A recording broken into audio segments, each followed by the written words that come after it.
Karemba Mushangi, the member for Runyenjes, to second the motion for agreement with the report of the Committee of the Whole House.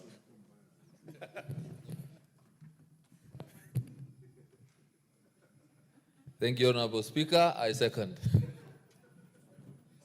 It's good to be experienced majority leader. Honorable Karemba is now an old hand in parliamentary procedure.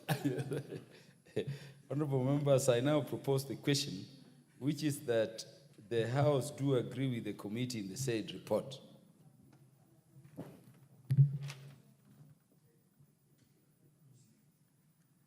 The Honorable Millie Odhiambo, the minority whip, wants to speak to this.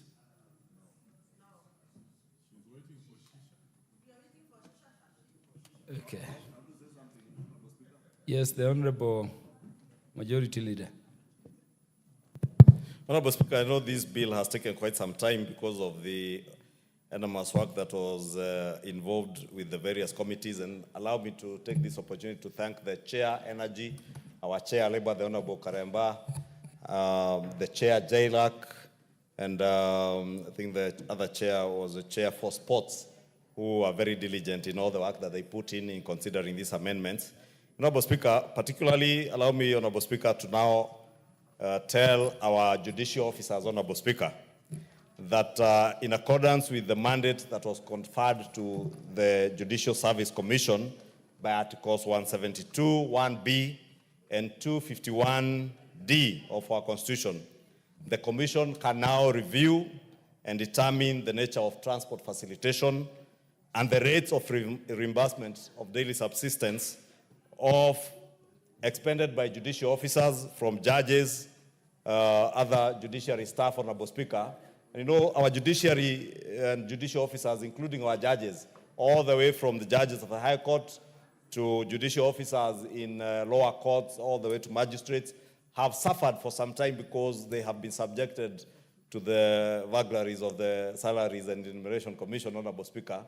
But in accordance with the provisions of the articles I've mentioned, Articles 172, 1B, and 252, 1D, the Judicial Service Commission now can review and determine what facilitation befits a judge of the Supreme Court, what facilitation befits a magistrate in a far-flung corner of our country where the road network is not very good and they are not being facilitated by the state to serve the people that they are serving in those jurisdictions.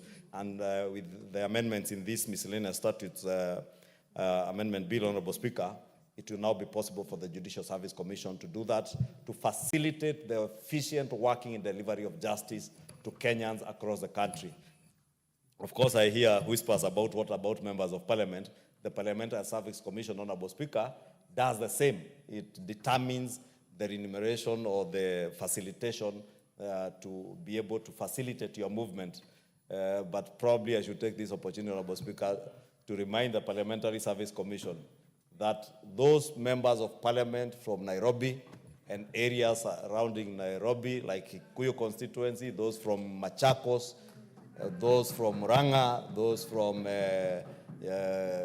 Kiambu, and parts of Kajiado, Honorable Speaker, are still not being facilitated, and they also spend a lot of their resources to attend to their constituents, and therefore, Honorable Speaker, the Parliamentary Service Commission and our commissioners, they are those commissioners we elected in this House, particularly, Honorable Speaker, and we told them part of their core responsibility will be ensure that there is equity in the facilitation of transportation of members of parliament. We are in the third year of this House, Honorable Speaker, and we are serving them notice that they must meet the expectations of those members of parliament who are from the vicinity of parliament or constituencies and counties that are nearer Nairobi, Honorable Speaker, so that there is equity, Honorable Speaker. And with those many remarks, I support and thank honorable members for your commitment to be here up to this time in support of this bill. Thank you, Honorable Speaker. Honorable members, under our standing orders, adjournment motions have to be moved when the time directed by the Speaker comes. That was to be about 4:45. I gave opportunity to the Majority Leader because of his position in the House. Would you give the mic to the mover of the adjournment motion to move? the Honorable Dr. Lillian Gogo, the MP for Rangwe.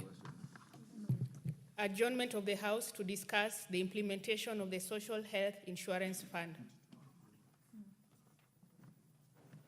Dr. Lillian Gogo. Thank you so much, Honorable Speaker and honorable colleagues, for coming to discuss this matter that is of national importance. Honorable Speaker, healthcare is a basic right, and a healthy nation, Honorable Speaker, speaks to the development and progress of that nation. Social Health Insurance Fund is designed to improve universal... The Honorable Lillian Gogo, would you first move just to the extent possible? I know the motion is in terms of what was approved. You don't have to read the whole of it, but if you can pick so that you move. You're just doing a component. I was just about to finish. Thank you, Honorable Speaker.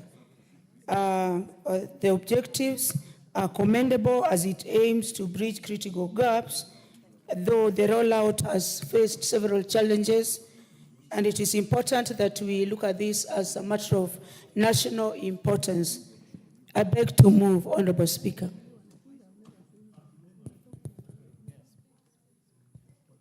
Yes, so proceed. Proceed, you had moved. Oh, thank you so much. Honorable Speaker, there is the Maybe I clarify to the honorable members from the beginning. The Honorable Dr. Lillian Gogo, you have 10 minutes. Oh, okay. All other members have not more than 5 minutes under the standing orders. So proceed. Thank you very much.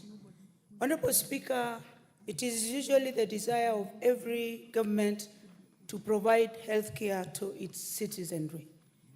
And as it were, Honorable Speaker, there was need to change from what was old and of old generation, the National Hospital Insurance Fund, to what was presumed to be a better quality healthcare system, the Social Health Insurance Fund, SHIF, that is to be managed by the Social Health Authority. One, there are so many aspects that are brought, Honorable Speaker, and citizens are confused.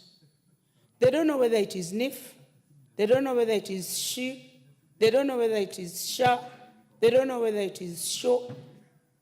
People need to be appraised. Shisha, no, not Shisha. People need to be appraised on this matter. It affects their health. Honorable Speaker, in my last salary, 32,000 and some other shillings were deducted from my salary. One, this caused delay, but it eventually went. And I'm told that those who are not able can pay as low as 500 shillings and still get health care. But the challenge that I have, Honorable Speaker, that is making me raise this matter is these monies, do they go to the ground, Honorable Speaker? Do they go to the intended persons, Honorable Speaker? Honorable Speaker, how much has this particular program allocated for the purchasing of equipment, Honorable Speaker? How much, Honorable Speaker, has this program put aside, this health insurance, how much has it put aside for the training of healthcare workers, Honorable Speaker? We have seen our highly trained doctors and nurses. We have seen our highly trained doctors and nurses being encouraged to go and look for jobs abroad.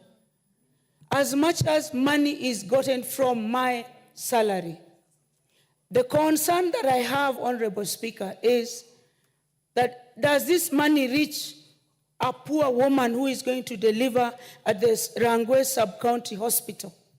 That is my concern, Honorable Speaker. Another concern that I have, Honorable Speaker, is that there should have been a smooth transition there should have been a 6 months transition. People should have been sensitized. But because of issues of trust, the citizens, Honorable Speaker, are refusing